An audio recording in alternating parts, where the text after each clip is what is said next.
Regional elections in the important state of Punjab. Earlier, I spoke to Imran Khan and asked him if he was now worried that this year's national elections might also be put off. You know, the worry right now is that we are heading towards martial law. I mean, when basically this is now a total, complete violation of our constitution. The 5 judges of the Supreme Court categorically stated that according to the constitution, the elections in Punjab had to be held on the 30th of April. And beyond 30th of April meant that they were going beyond the constitution, the law of the land. So what has happened is worrisome to all of us that we are heading towards some sort of a military rule. If you carry on with your protests on the streets, will you not just perpetuate the cycle of violence that is undermining Pakistan and, frankly, worrying to the rest of the world? Matt, now look, let me put the facts on the table for you so that you know what is happening in Pakistan.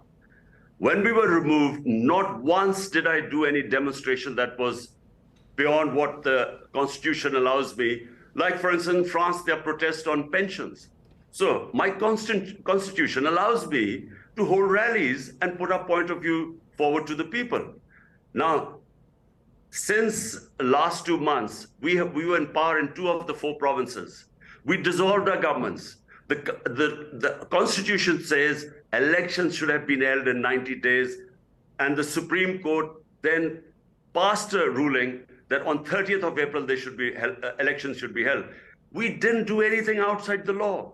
We dissolved our governments to hold the elections on the 30th of April. But what the government is doing, and this is the worry, now this is where the destabilization will take place, because they are now going against the constitution. And they now are pushing the elections forward, God knows when, simply because they know that they will lose in the elections. Okay, so Pakistan is a nuclear-armed power on the verge of bankruptcy, sitting on a geopolitical fault line, a very dangerous one. What are you doing, what are you personally doing to make the world lose less sleep right now?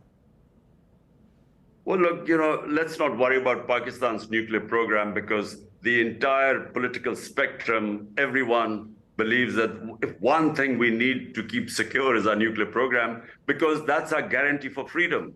Because we have a neighbor 7 times the size of Pakistan, and clearly the 3 wars fought, and we just feel that, you know, we need that security of this nuclear cover. Pakistan has an enormous amount of influence on events in neighboring Afghanistan. Would you say to the Taliban running Afghanistan today to let the girls go to school?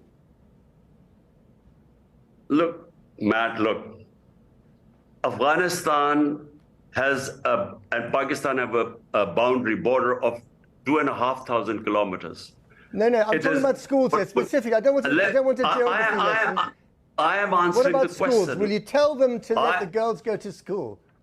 Because I know the Afghan character much more than anyone there, especially in the Western countries. They do not like to be told what to do. Let me just say, if the Western countries want to influence Afghanistan, this current government, they must mainstream them. I kept telling them that, look, engage them. Get them involved in the mainstream. If you isolate them, what influence are you going to have on them? So if you mainstream, then let them have a stake. So then talk about human rights. Right now, you push them in an isolation. The money is frozen. And why would they listen to anyone? So my advice is that, you know, get them involved. Give them a stake in the international community, so that when you tell them to have girls educated, you know, they will listen to you. Right now, they are not. And they react when you try and tell them anything, because who are you to interfere in our internal affairs? Okay, we're going to leave it there. Imran Khan, thank you very much for talking to us. Thank you, Matt.